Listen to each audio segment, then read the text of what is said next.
Hey, Gator Nation.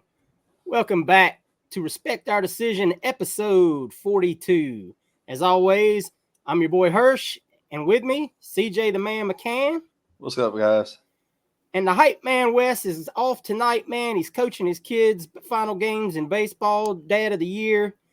The hype man Wes, he'll be back with us for Pod of the People, and he'll be with us next week as we kick off our June official visit preview shows. We'll be doing them all through, going into the month of June as we start breaking down the official visit weekends each week and who's coming, and maybe give a prediction on who we might think we get out of those visits.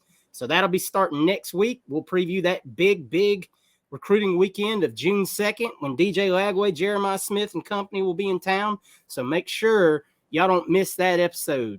But before we get started, guys, as always, make sure you go out there and download us wherever you get your podcast from.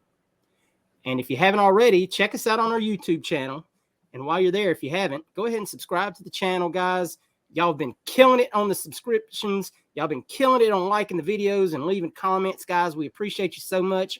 The numbers just continue to just go up and up. You guys have blown us away, man, with your support, and we appreciate that. And don't forget, we're going to be doing another giveaway in the month of June, just like we did last month for the hat that CJ is wearing right now. We're going to do a separate item this next month, so y'all stay tuned for that, and we'll be announcing that very shortly on our social media pages. If you're not already following us there, go check us out on Twitter at RespectOurDCN. And if you're a big Facebook person, I myself am not, but hey, to each their own. Check out our Facebook group, Respect Our Decision, and join that.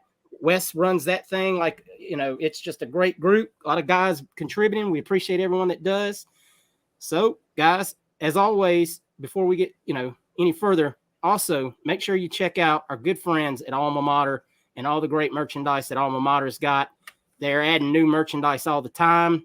I believe they added a new item this week, didn't they, CJ?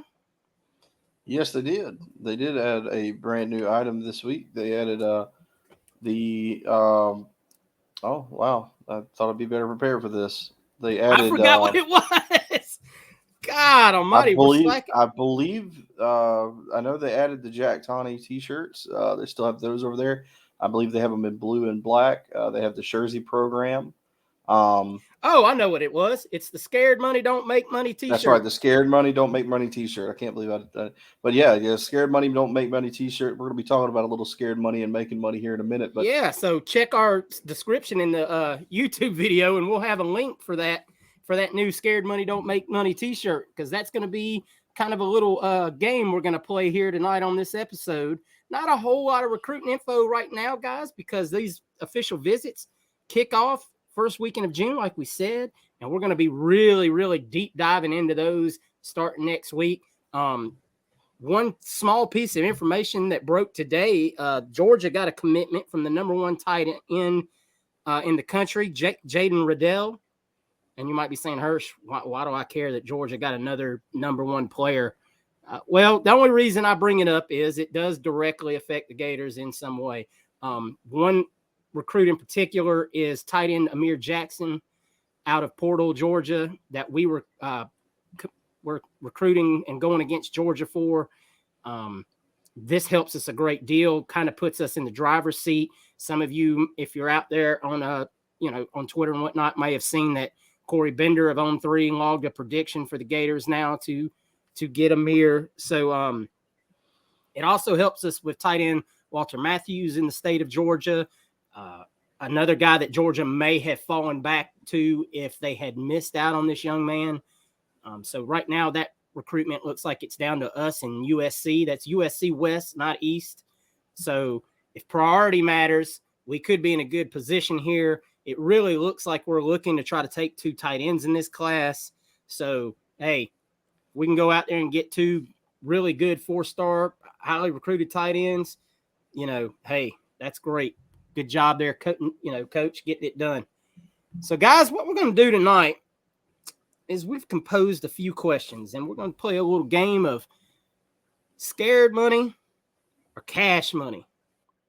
And basically what we're going to do is we got some questions here with some over-unders, basically, if you will, or, some scenario questions on whether the Gators certain Gators will or will not achieve things this season. And we're both going to give our opinions on if it's scared money, meaning, nah, it's probably not going to happen, or cash money, like you can go ahead and place a bet on it. So, guys, you feel free to drop your comments below if you're watching this on YouTube. If you believe, hey, you guys are crazy, man, that's cash money. How you going to say that's scared money? Hey, that's what we're here for, man. Everybody's got their own opinion of how the season will go down. This is just ours.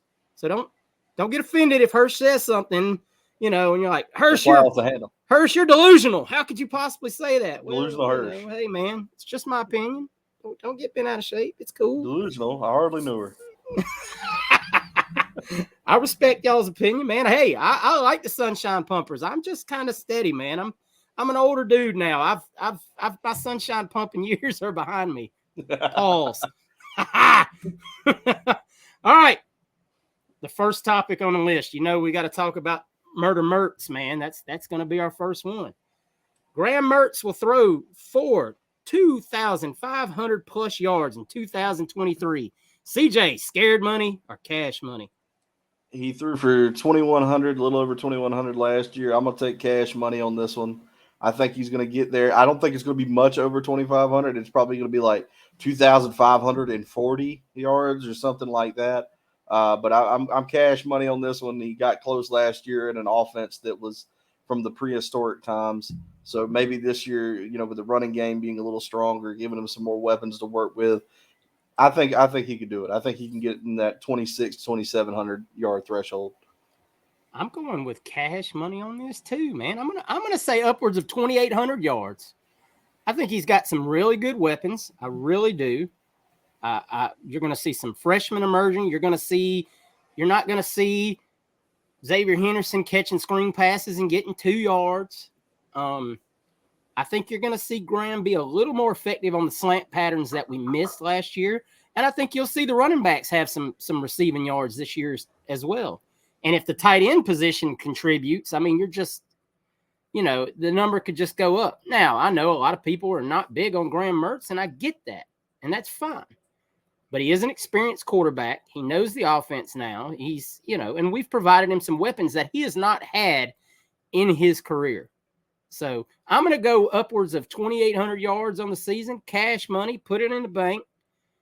And, please be right, Hirsch, because I need Graham to have a good season. We all do. Right. We all need Graham to have a good season. Number 2, the Gators will finish with a top 5 recruiting class. CJ? I'm scared money. I'm scared money on this one. But there's a reason. There's a reason. There's a good reason for that. I don't think we're going to take enough kids to be a top 5 recruiting class. I think that you've got to kind of backload your class to kind of build your ranking down. So I think that we're not going to take, 3, 4, 5 flyer kids. I think, our flyer kids, we might take maybe 2 to 3 in a class, and we've already got one with Josiah Davis. So I don't see us taking a whole lot of those kids to kind of help boost the class. I mean, you saw last year, like Miami, they had like the number 3 ranked recruiting class based on some of the metrics, some are 4 or 5, wherever. And a lot of that was due to the fact that Miami took a lot of kids that were kind of like flyer kids at 3 stars. They liked their projection, but they took maybe 5 to 6 of those kids, and that's going to help their ranking a lot. And I think that would help ours too, but I don't think that that's really the end goal here. Is I think you'd rather take those 5 or 6 scholarships on flyer kids recruiting, and you kind of want to use those 5 or 6 scholarships in the portal with maybe some more options out there now that you have that going forward. So I think we won't finish with the top 5 class. I will say we will finish with a top 5 average. I think that has kind of been where I'm at beating the drum. I think we're going to have a top 8 class with a top 5 average. You nailed it. You nailed it right on the head. You said all the points I was exactly going to say. I think we'll be top 5 in average. I see us being 7 or 8 probably when it's all said and done. I've seen people say we're going to take between 20 and 22 kids. I'll say maybe 23. I could, you're going to find out somewhere through the season, just like you did last year, some kid's going to get mad and say, I'm entering the transfer portal. You may have 2 or 3, because they're not starting or whatever have you, or they're not getting playing time. So that's going to, and instantly that's going to open up one more scholarship you can take. But you got to save a couple of spots for that portal too. Like you can't handcuff yourself to the position of, all right, we signed a 26-man recruiting class, but now we can't take a single guy through the portal, Right. and fill maybe a need, a plug and play guy, which Billy has been good about. Not so much, he's taking guys with years of eligibility, and we've talked about that over and over again. But next year, going into a year which is going to be a very important year for Billy, he may be looking to take a couple of those plug and play impact players that you saw maybe like the Florida State doing this year. So you got to leave yourself some options, and you can't just go fill them all up with the high school kids necessarily in this day and age. But, top 5 average, absolutely, I see that happening. All right, number 3, the Gators defense will be ranked within the top 50 next year. Whew. It's going to be tight, CJ. What you think?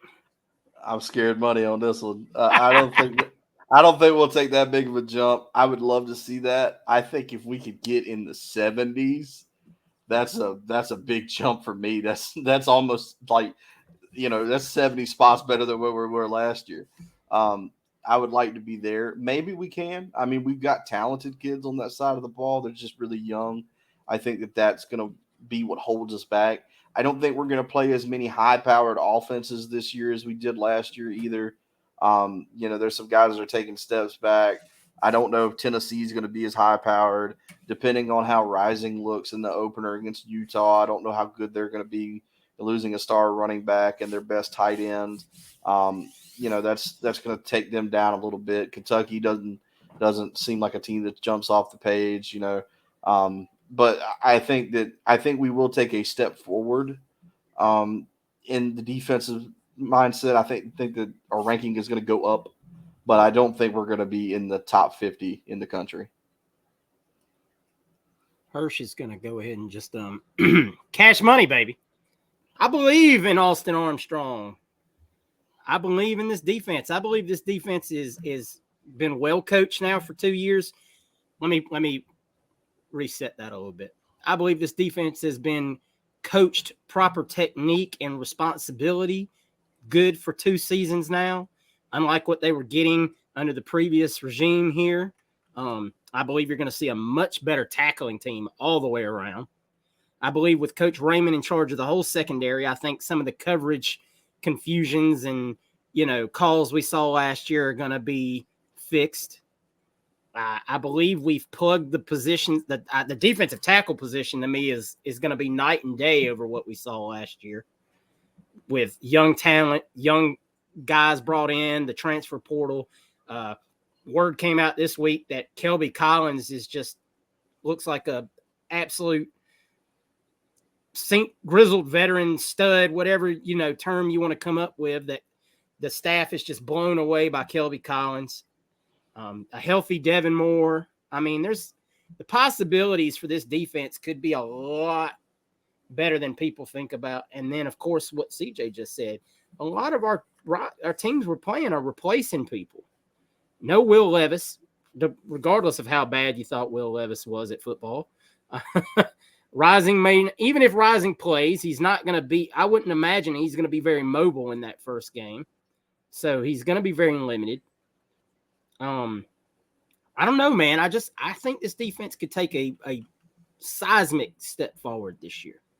So we'll see. I mean, we're going to find out real quick when you make that trip across the country what kind of, but we certainly saw the energy in the spring game. So I think that's going to carry over as long as we can stay healthy. All right. Number 4, the Gators will have an All-American in 2023. Cash money. Cash money. We get I'm cash money with it. I think we're going to get one. I think it's either going to come from Jason Marshall or it'll come from Shamar James.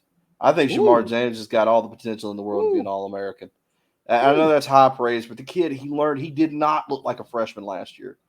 And it gets kind of lost in the shuffle because of how good Harold Perkins looked at LSU because, you're going to gauge him against that. But Shamar didn't look like a freshman last year. He didn't play like a freshman last year.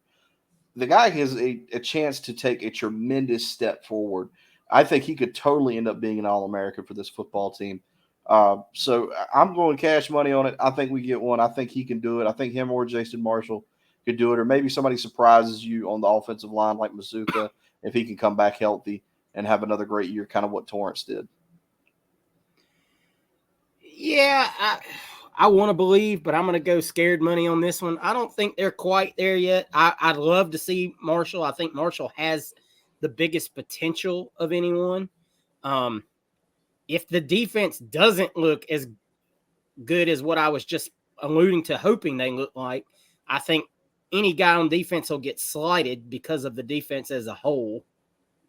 I mean, it's just generally how that goes with these guys. You know, if your whole defense is terrible, it doesn't really matter how good you are. It just, you know, they'll say, well, everyone else was bad. Of course you look good. You know, but I think you're right about the two guys being very good and being very high up there. I really do think Jason Marshall is going to have a big year, but I want to hold on that because that's another question we're going to get to in a minute. But yeah, put me down for scared money on that, and I hope I'm wrong. Number 5. Oh God. You guys are going to be up in arms about this one. The Gators will finish with 8 wins in 2023. I'm scared money, and I'm sorry.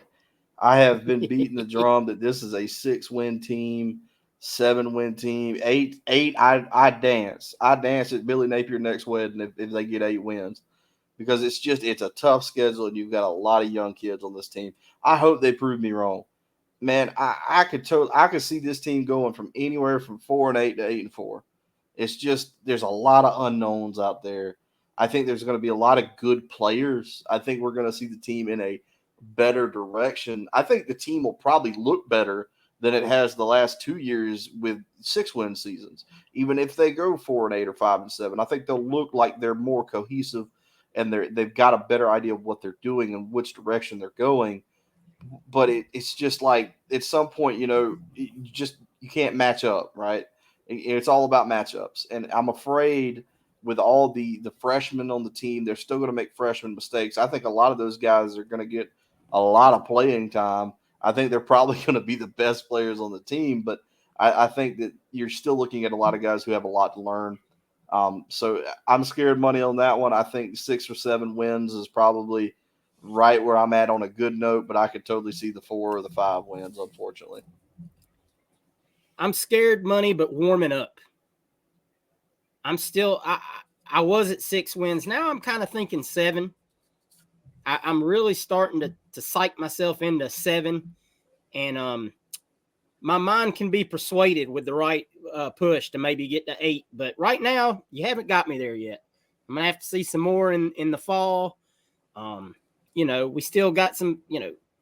Trey Wilson still got to get to campus and learn this offense. So you didn't do some things in the portal that I would have liked to have seen. Maybe added a couple of guys. And it doesn't look like we're going to at this point. It looks like we're done with the portal.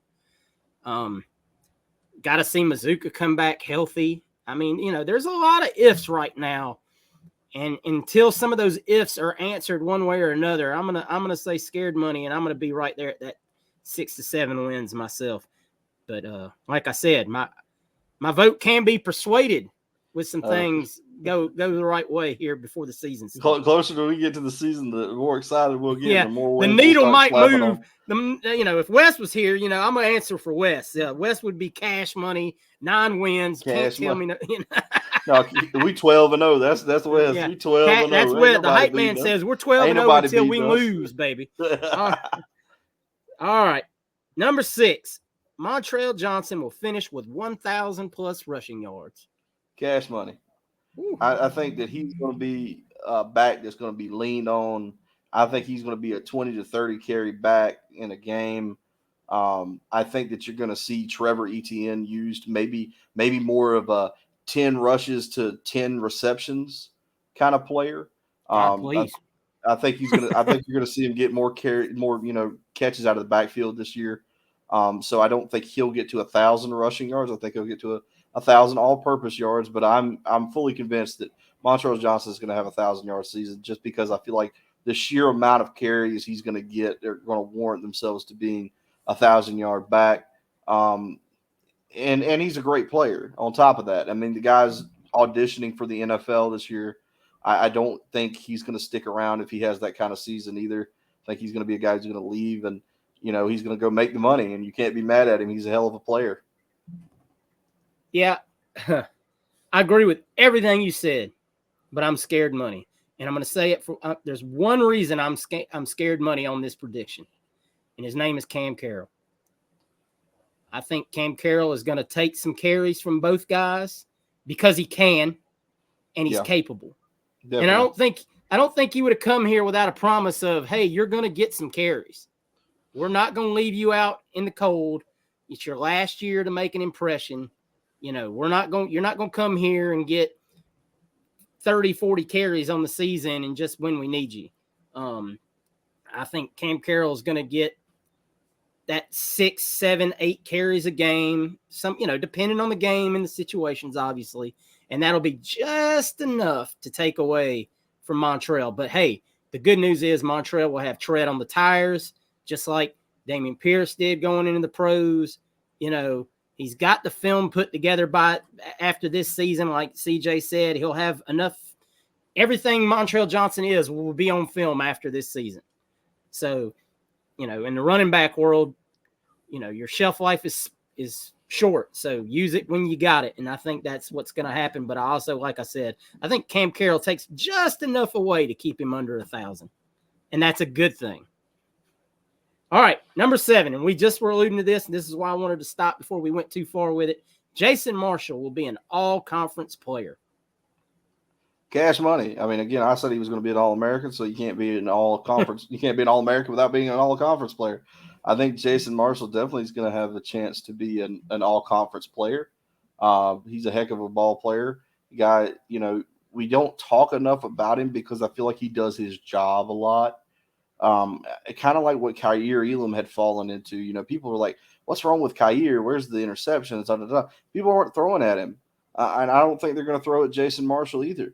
And if we get a player back in the caliber like we think what Devin Moore can be, the secondary could be much improved with a guy like that. Because if you don't want to throw at Jason and you don't want to throw at Devin Moore, who the hell are you throwing the ball to? He's got half the field locked down here and there. Then you worry about the linebackers and coverage. But now we have answers for that. Shamar James is very good in coverage. Jaden Robinson has showed how good he is in coverage. So there's a lot of things working together. Young man from Houston as well. Nunnery. He's been getting a lot of hype too. So I think that Jason Marshall definitely could be an all-conference player. I think for sure. If he lives up to the potential that I think we've given him. And I think, too, a lot of that plays into his favor of who are the other corners this year, right? Like there's a lot of those guys that left. Georgia had a lot of guys leave. They lost a lot of defensive backs.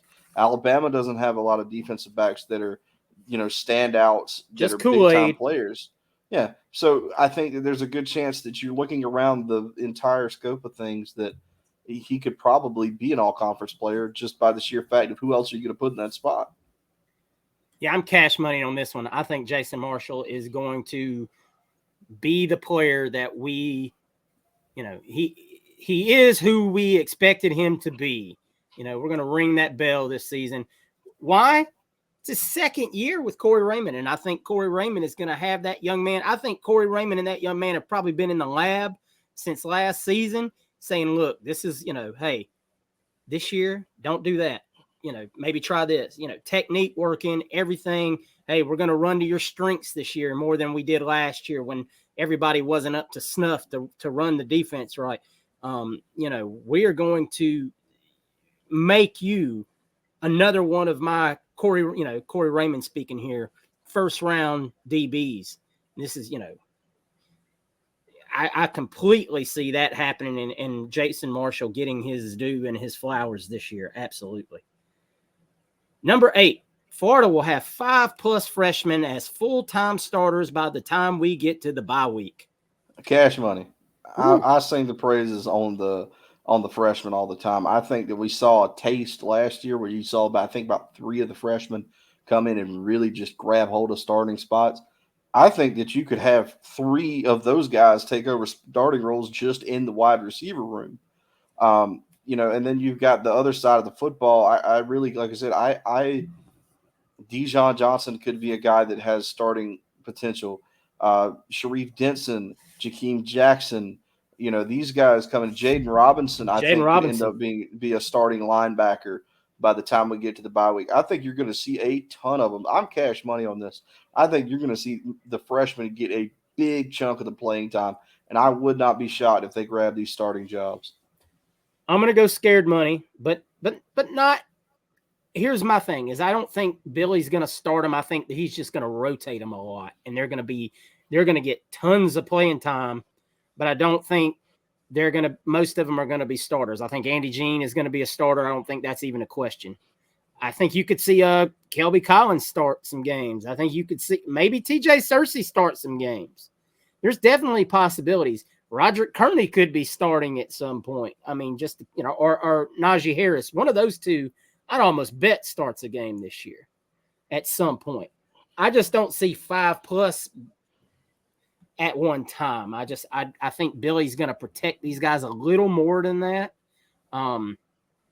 We'll see, though. I mean, he has shown me, hey, if you can do it, you're going to be out there. I just know how, I've watched how Billy likes to rotate these guys out, and I think you're going to see him kind of the ones that he feels like need that gradual increase in playing time will get it, and the ones like Andy Jean, I think, like I said, will be out there week 1. If he's not listed as a starter, he's probably in on play 2. Right. And I think that's how you'll see a lot of these freshmen handled is, okay, situational, your coverage, Jaden Robinson, you're fantastic in coverage. Get out there in third down, but they're all going to get play. You're going to see so much playing time by freshmen this year. It's going to be crazy. All right. Number 9, fan favorite debate. Florida will hire a full-time offensive coordinator by the end of the season. I'm scared money on that. I don't know. I'm still scared money on that. I don't think Billy's going to give it up yet. I think that we're still a year or two away. And again, my thing with the offensive coordinator, if you want to fight me, it wasn't the offense that held us back last year, guys. We averaged 30 points a game, and in my mind, 30 is plenty to win a football game. You score 30 points, you should win the game. And maybe that's just me being old school, but that's how I feel about it. If you can do that again with, anywhere from 25 to 30 points a game, I don't see any reason why you should give up the range yet. Maybe like people talk about like management issues or, situational play calling. And a lot of that, again, I feel like wasn't so much that they called the wrong play. I just feel like somebody made the wrong decision on the play. I think there was a lot of times last year where I think they probably drew something up for Anthony Richardson that would probably had worked, but he made a bad decision. And that's no slight against Anthony. He's a great player, and he could do. I'd love to have him back this year. Don't get me wrong. I'm not ever going to be a guy who's like, I'm glad he's gone, because I don't buy into that. That guy could get you out of jams that other players aren't going to get you out of. But there were times last year where you saw, and Anthony was a young player. He was only 19, or he was only 20 last year. Coming in, and he'd only played, a handful of games. He really showed that young, freshman-ish, sophomore, kind of vibe to him that you're going to make mistakes. So sometimes there's a lot of times where we looked at play calls last year, and I think that they were better than they could have worked out. I just don't think guys executed. And plus, too, I think Billy's still got a lot in his belt that he's not showing us. I think he's got a lot of stuff that he wasn't able to run based on personnel issues last year. So I don't think that he is ready to turn it over yet until he feels like he's got a team that can execute and he's comfortable giving the reins to somebody else, because he knows, hey, I've got a full deck now. I'm playing with a full deck. I can give this to somebody else. They can run this now. I'm not going to have to lean on it on my own anymore. So I think we're a couple of years away from that, but who knows at this point. Yeah, I'm completely scared money on this. I don't think it's happening. I don't think it's happening anytime soon. One reason being DJ. I just don't think you're gonna bring it. If you don't do it after this year, you're probably not doing it at all then, unless Billy just goes on a roll and then somewhere down the line hires one. But because you're going to have DJ coming in with all these young receivers and guys like that, and he's going to want it glued into one system. They all know, it's just – and Billy likes his offense. And like CJ said, the offense wasn't so much as a problem as just having – and we've talked about it 1,000 times – the right pieces for the puzzle. You haven't seen anything from the tight ends yet, and that's not Billy's offense. Like, Billy uses his tight ends. You've seen no receiving at all from the running backs yet, which you're going to see. I mean, you've seen route trees that were just not completely executed because the receivers didn't have the separation to do so. With the 4-6, 4-7 running guys out there. This is why you see him out here recruiting now 2 cycles in a row, shorter guys with speed and space, because of how he wants to run his offense. He did not have those pieces. He had those big, tall, slower receivers that Mullen liked trying to run his offense, and still was able to be a top 20 scoring offense. So, and I know a lot of that was due to AR, but he wasn't able to call his full offense either. So I don't see it happening. I don't see it happening in his tenure unless he's here a long time. And like we said, he gets down the road and he's like, all right, I'm tired. I don't need to do this anymore. Somebody else can do this for me. Maybe somebody that's been training, on the staff under him, learning, a GA, not a GA, but somebody on the staff, learning. All right, number 10. Oh boy, why do we always have to talk about this now? Number 10, Napier will be on the hot seat by the end of the 2023 season. Scared money. I don't think he's. Well, I mean, I guess it depends on whose hot seat are we talking about. Let me say this: he's not going to be on the hot seat of anybody that matters or has power to make decisions. Precisely. I think when you look at a job like Florida, or you look at a job like Tennessee, or you look at a job like LSU or Miami or Florida State, wherever, I think if you get hired, you're immediately on the hot seat with the fan base, especially a fan base like ours that expects us so much, and especially is so tired of losing. You saw this with every program that's had the similar struggles. Texas is still doing it. Tennessee's doing it. Don't tell me for 1 minute if Tennessee goes back to 6-6, 7-5 this year, they're not already going to be back on Heupel's butt, because I've seen it. It's going to happen. The same thing with Florida State. If Mike Norvell goes 6-6 this year with all the hype he's got, they're going to be right back on his back. I think that these jobs are never-ending pressure cookers when it comes to the fan base, but you've got to look at it from the point of the people that can actually fire you, the people that actually sign your check, the people that actually are making decisions. And I don't think any of those guys have Billy on, the hot seat unless he goes 0-12 or 1-11, something ridiculous. That's and the the way locker I room see falls apart, and everybody. If you got guys that are jacking cars and there's a mutiny. They're stealing credit cards, they're pointing guns at video cameras outside of the facility. Then you start to raise eyebrows. We might be back if that starts happening. That's urban material. If you're doing that when you're losing, it's not good. You can do it when you're winning, but you can't do it when you're losing. So aside from stuff like that, I don't see any realm where Billy Napier is on a hot seat with anybody that actually matters or can do anything about the coaching position. Yes, sir. I'm complete scared money on that. Everything you said was correct. Short of Billy going 2-10, and there being a complete mutiny behind the scenes, there's no way Billy's on anyone's hot seat that makes a difference. A couple reasons. One, he has the full support of everyone that matters right now, and they know this is a long-term rebuild. Billy has not even gotten his quarterback yet due to the Rashada fiasco, which was out of his hands. I mean, he had other quarterbacks lined up, and we covered that last week on why that didn't work out. If you missed CJ's rant on why we didn't get any other quarterbacks, make sure you go check that out. It was a once in a lifetime rant. It's his positioning is not by his fault or design right now.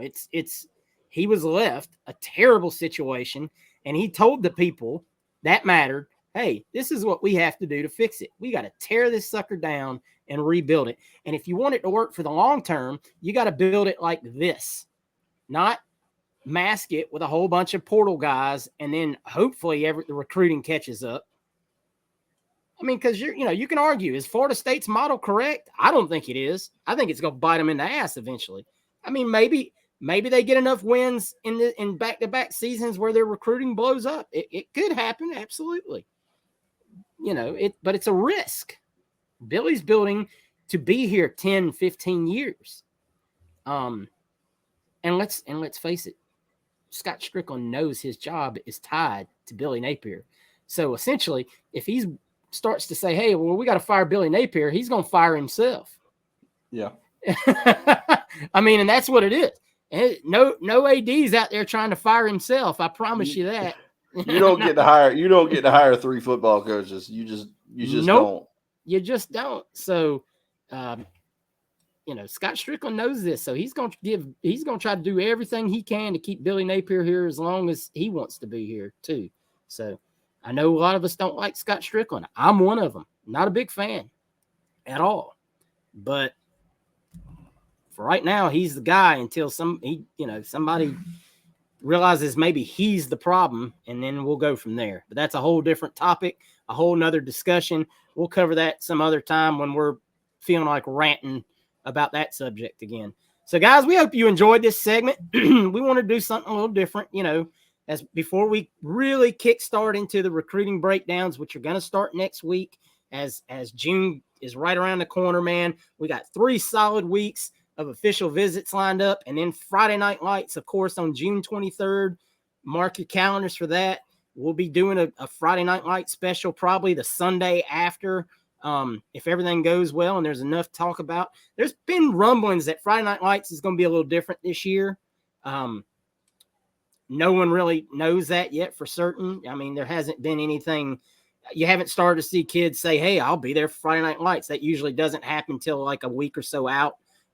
So we'll tackle that as it comes, but wanted to do something a little different tonight, and hopefully y'all guys enjoyed that. And like we said, if you have any opinions about what we said, leave your cash money or scared money in the comments, man. Let us know what you think. We love to read them, see what you think. Just don't say, hey, Hirsch, you're delusional, man. How could you possibly say that? It's just my opinion, guys. Don't be upset. Hey, different opinions is what makes us have great conversations. All right, CJ, man, let's hype up the baseball team for a second. And before you do that, Hirsch wants to break a little baseball news on the podcast. The Florida Gators are up 2-0 right now currently on Alabama.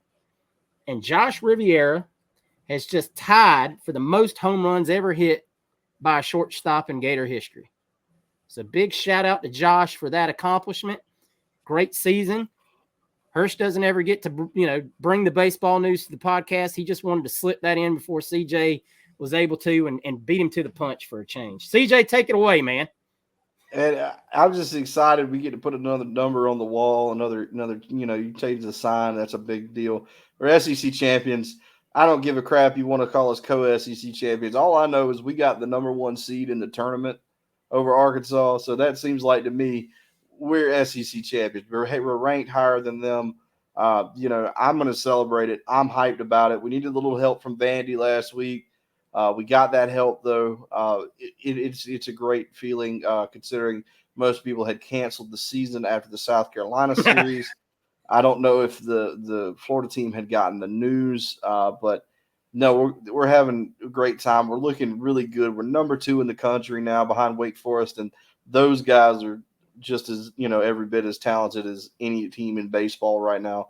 I have no reasoning to get mad at Wake Forest being number 1 right now. But, man, we're looking really good. And it looks like, hopefully, by all accounts, we might be getting warm at the right time, might be getting hot, which is right now is when you want to play your best baseball. Cags dropped below the 4 ERA. He's got the best ERA on the team for all the hell that he's endured. I was about to say, how could that be? I was told he was terrible at pitching. Cags has had 2 great outings. I'm talking lights out, really showing what he could be as a pitcher with 7 I think he was at 72 strikeouts last time I saw on the season. Hurston's at 100. I believe Sproat's maybe one away from being at 100 strikeouts. The guys have just absolutely shown their stuff. We had 7 players make the All SEC team. Cade Curlin made the All Freshman team and the All SEC team, which is a big deal when you've got a freshman like that who can come in and immediately make an impact from a defensive position like the second base spot. The guy has done a great job there. It's just all the way around, just some really fantastic effort from these guys. Celebrate winning a championship again. I think that the University of Florida has gone 45 years in a row now winning a conference title in some sport or another, which is insane. That's you don't hear about that, and it's got the longest streak in the country. We won another baseball title. We're 16-time SEC champions now in baseball. It's a big deal, and it looks like we've pretty well played our way into a top 8 seed, which means as long as you win, you don't have to go, you don't have to go away anymore. You don't have to worry about playing on the road until you get to Omaha, which is the goal anyway. So just a fantastic end to the season, a fantastic run to go on to play some really tough teams and really show out towards the end of the season. Got a little rocky there with the Texas A&M series loss. Like I said, losing to South Carolina, but you took care of business against all your rivals, which is a big deal with any sport. But you really put yourself in a great position now to go on that late season run. We're about to get into the baseball playoffs, the College World Series, which is the best time of the year for baseball. It's time of the year where it's like March Madness, where you just turn on the TV and just hang out and enjoy baseball all day. ESPN's app's got a multicast, and I'll have that thing up on like multiple games at a time and just enjoy tournament baseball. I mean, guys, just hop on for the ride now. We're going to see where we get seated after this week. We have to get through the SEC tournament. We'd love to win that, but that's not really the goal, because you're going to end up, to win that, you kind of have to put your team through a lot of hell, as far as your arms go and things like that. And that's not really something that Kevin O'Sullivan's going to be interested in, because of the goal is to win a championship. You want to keep everybody's arms rested. So just follow along with that. Get through the tournament. Looks like we got a clear week, crossing our fingers, clear week of no rain in Hoover now. We think that's behind us, which would be great. That means we can get these games played. It won't be like last year where we were stuck there till I think Saturday trying to play baseball. So great things are happening right now. Just support your guys, SEC champions. Get your T-shirts. We got the jerseys at Alma Mater. Get one of those. Support your guys. Go to the baseball field for the tournament, for the regionals, and enjoy that all-day baseball. Go in there, get yourself a ticket. Go sit in there and just enjoy. Root for the Gators. Hopefully we can lift some more hardware. That's always the goal. You want to change the big number on the board, and really get really excited about a really elite program within the Gator athletics right now. Yeah, man, it's exciting. I'm ready for the run, man. I hope we win this tournament right here, and then we just get into the groove, man. It's fun time of baseball. This is when I usually start to watch. I love tournament baseball and the excitement it brings. I'm ready for Omaha. Hopefully we make it. I hope I didn't just jinx us, because I have a way of doing that. But I don't think man, if you jinx these bats, you really did some work. You really got some power. Yeah. Give yourself too much credit. Yeah. All right, guys, man, that's going to pretty much do it for this episode. Like I said, we're keeping it pretty short this week. Next week, deep diving these official visits and these visitors coming in. It's really an exciting time for Gators recruiting, guys. I know we've said this a lot. I really think this staff is going to have us some really good results in the month of June. Never want to put the cart before the horse, but there's a lot of good news out there. A lot of people that know things feel really good right now about a good portion of the recruits that we got coming. So we'll see how it shakes out, but always remember, guys, just because they don't commit that day of their visit doesn't mean it didn't go good or the staff didn't do what they needed to do. then, it could be a situation where the staff is in contact with him and they said, Coach, I'd just like to go home and set something up with my family and commit then. So, we'll keep you posted on the info as we get it, and we'll break it down on the shows. And hopefully we got a lot of good news coming up to talk about. So, guys, as always, make sure you go out there, man, and download us, like I said at the beginning of the episode, wherever you get your podcast from. And please check out the YouTube channel. And if you haven't already, if you would, just please consider subscribing to the channel. Drop us a like and hit that notification bell over there so you get a notification every time we upload new content. As right now, we upload 2 shows a week. This and our Pod of the People episode, which is exclusive to YouTube, every Saturday morning. That's out. We'll be dropping that this Saturday as well. CJ, anything before we get out of here? No, you guys have to make sure you're always supporting us creators on all our platforms, on the Twitter. Check us out on the Facebook group. Keep on doing what you're doing with the YouTube. You guys are doing a great job over here. Really appreciating what you're doing. We've seen the channel grow. You got us over 1,000. We're on the road to 2,000 subscribers now, and we're going to be announcing a giveaway within the next month. That we're going to try to figure out what we're going to try to do with that. And you're going to just keep you posted with all the news there about that and what's going to take to enter that. And you guys just keep on following us. Make sure you support our friends at Alma Mater. They've got all the great Gator duds over there, guys. I mean, it's T-shirts. They've got the hats. They've got all kinds of new things coming out that I'm sure they have planned for you guys. They're releasing something new. Feels like almost every week. If you like the hat I'm wearing, you can get that at Alma Mater. Use our link that's going to be down below in the comments. And that's pretty much it for this week, guys. I think that's covered all our bases. That's it, man. And, as Wes would always say, guys, this is a podcast that supports our veterans. We appreciate all of your service out there. Those of you that have served or do serve, you guys have a very safe, Memorial Day weekend out there. Everybody be safe and, have some time with your family and enjoy it. We appreciate all of you. Thank you so much, guys. And we will catch you next week. Go Gators. Go Gators.